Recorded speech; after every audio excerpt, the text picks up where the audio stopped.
Kethevane Gorjestani, who joins me on the set. Kethevane, we just heard the U.S. Defense Secretary saying there's always room for diplomacy. Given these latest developments, is that really still the case?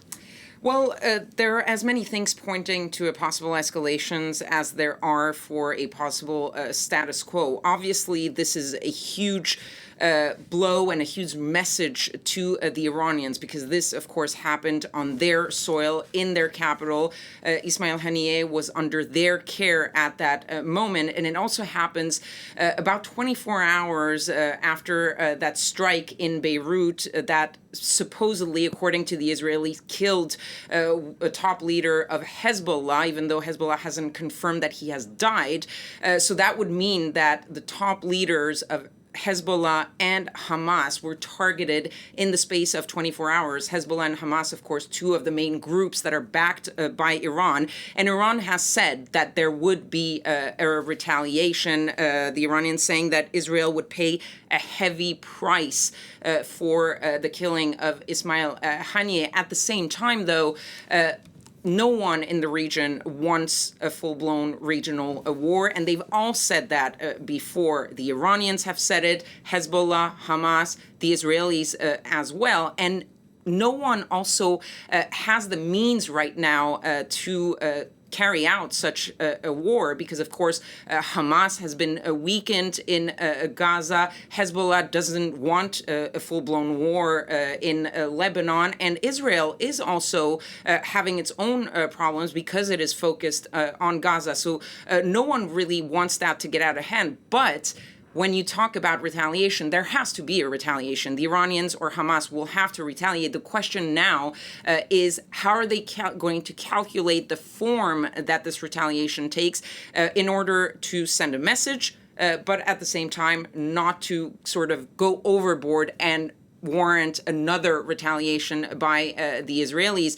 The other big question, of course, is what will this do to the negotiations to try to end the war in Gaza, because Ismail Haniyeh was basically the face of those negotiations. He was the one shuttling back and forth in Turkey, in Qatar, talking in the name of Hamas. And right now, at the very least, there's likely going to be a pause in those negotiations. The question is more in the long term, what will happen now that he is no longer there? Well, that really is the question. I mean, how do we see that playing out in the long term?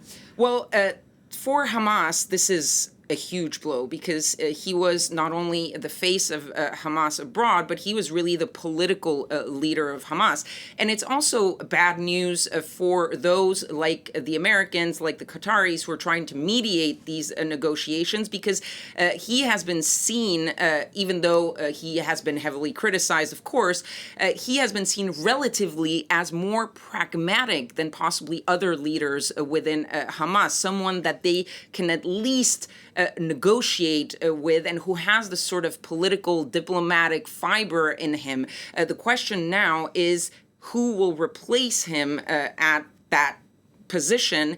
And there is a question of whether they're going to go with a more hardliner or go somewhere along the line of how he was perceived. And the other thing that you have to remember is that there have been leaders of Hamas who have been killed in the past, and it is easier to kill a leader than to kill the actual ideology, and there will be someone that will take his place. The question is, what will that someone bring to the table? And that is something that no one really knows, possibly even Hamas. Have they planned a sort of plan B? They knew that they were all targets, those leaders. Who is going to come next is really going to determine the future of the whole situation, whether it's in Gaza or in the region more broadly.